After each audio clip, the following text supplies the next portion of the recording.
La jeunesse des formations en partenariat avec Femix, fait du plan de féminisation qui a été mis en place par la fédération il y a maintenant quelques années, qui avait pour objectif en fait de favoriser l'engagement bénévole sur des fonctions de dirigeantes auprès des femmes. Évidemment, Femix a été un partenaire essentiel en fait dans cette organisation-là. Marie-Françoise Potreau a été nous a accompagnés pleinement en tout cas pour réaliser ces missions. Ça a débuté d'abord par une prise de contact avec d'autres fédérations pour savoir comment elles s'étaient positionné. Et puis derrière, on a travaillé, progressé avec Patricia Rossignol notamment pour pouvoir justement permettre d'aboutir à quelque chose qui soit plus construit et qui réponde en fait aux intérêts de notre fédération, c'est-à-dire féminiser l'encadrement dirigeant au sein des instances de la fédération. La formation de dirigeante, elle a pour principal objectif de s'inscrire dans justement la promotion du développement de la pratique féminine.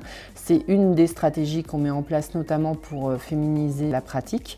C'est pas la seule. L'objectif, c'est évidemment d'avoir un peu plus de femmes justement présentes, identifiées, valorisées, c'est-à-dire qu'on puisse avoir des femmes référentes à un moment, qu'on puisse voir au sein de la fédération. Et c'est vrai que la fonction de dirigeante, pour ce coup, est vraiment complètement adaptée. La formation, elle a deux volets. C'est un, évidemment, avoir plus de femmes présentes dans les instances dirigeantes, et deux, susciter des vocations à travers finalement une image féminine qu'on renvoie. C'est un dispositif qui s'est mis en place en 2018, donc c'est nouveau.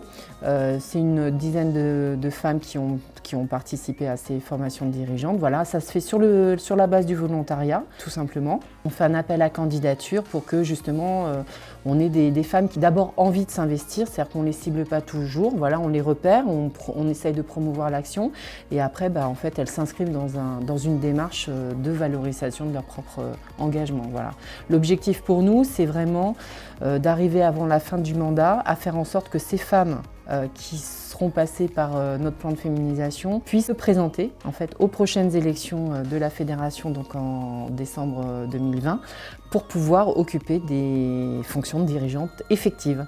On est très peu de femmes à la fédération cadre technique, on n'est que 4 femmes cadre technique à la fédération. En fait, c'est vrai que la question de l'encadrement féminin est quand même un peu stratégique. On a besoin aussi de travailler avec des femmes pour comprendre pourquoi il n'y a pas assez de femmes en fait au sein de la fédération. Et le fait d'avoir notamment une élue féminine sur un poste de vice-présidente en charge des territoires, c'est stratégique. En fait, ça permet aussi de rendre visible la capacité de ces femmes-là à s'inscrire dans une démarche avec des responsabilités effectives qui sont de gérer à un moment des politiques fédérales avec des enjeux qui sont forts en matière de développement de la pratique, de féminisation, etc. Évidemment, moi je vais reprendre un slogan qui est très utilisé par Femix, c'est oser, tout simplement oser s'engager, parce que en fait, en tant que femme, c'est vrai qu'on se met beaucoup de barrières personnelles, familiales, même éventuellement comme moi dans l'engagement professionnel, on se met énormément de barrières, on est toujours en train de se sous-estimer. En fait, non, en fait, il faut y aller, faut oser prendre la parole, faut oser s'inscrire, faut oser se montrer, et puis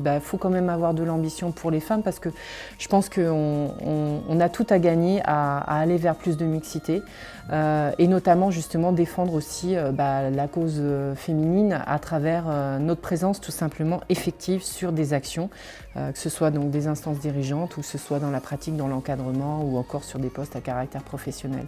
Donc voilà, faut pas hésiter, je pense qu'il faut y aller.